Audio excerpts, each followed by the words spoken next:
Metro rails ప్రయాణికులకు వేగవంతమైన సురక్షితమైన ఏసీ ప్రయాణం అందించడమే కాదు వికృత క్రీడలకు కేర్ ఆఫ్ అడ్రస్ గా కూడా మారుతున్నాయి.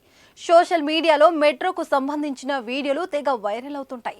ప్రధానంగా నిత్యం ప్రయాణికులతో రద్దీగా లోకల్ ట్రైన్స్ లో రోజు ఏదో ఒక విచిత్ర ఘటన చోటు చేసుకోవడం చూస్తూనే ఉన్నాం.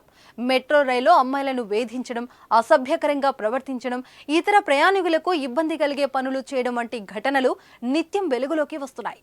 దేశవ్యాప్తంగా ఉన్న మెట్రోల కంటే ఢిల్లీ మెట్రో రైళ్లలోనే ఇలాంటి ఘటనలు ఎక్కువగా జరుగుతున్నాయి. గజం కేవలం 4,500 రూపాయలతో 165 గజాల భూమి కేవలం 8 లక్షలు మాత్రమే.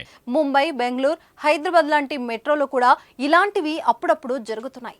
ఇలాంటి చేష్టలను అడ్డకట్ట వేసేందుకు, మహిళా ప్రయాణికులపై లైంగిక వేధింపులను నియంత్రించేందుకు Bengaluru metro rail corporation limited కీలక నిర్ణయం తీసుకుంది. ఇకపై మెట్రో ప్రయాణంలో లైంగిక వేధింపులకు పాల్పడితే 10,000 జరిమానా విధించనుంది. గతంలో 500 ఉన్న జరిమానా మొత్తాన్ని ఏకంగా 10,000కు పెంచింది. ఇటీవల ఓ మహిళ పట్ల ఓ వ్యక్తి అనుచితంగా ప్రవర్తించిన అంశం వెలుగులోకి వచ్చింది. గతంలో ఓ మహిళను రద్దీగా ఉన్న మెట్రోలో వేధించినట్టుగా ఓ యువతి సోషల్ మీడియా వేదికగా తెలిపింది. ఆ సమయంలో హెల్ప్ అడిగినా ఎవరూ పట్టించుకోలేదని తెలిపింది. ఈ ఘటన గత సంవత్సరం నవంబర్లో జరగగా సంచలనం సృష్టించింది. దీంతో మెట్రో రైలు స్టేషన్లో అనుచితంగా ప్రవర్తించే వారికి తగిన గుణపాఠం చెప్పాలనే ఆలోచనతో భారీగా ఫైన్ పెంచుతూ నిర్ణయం తీసుకున్నారు.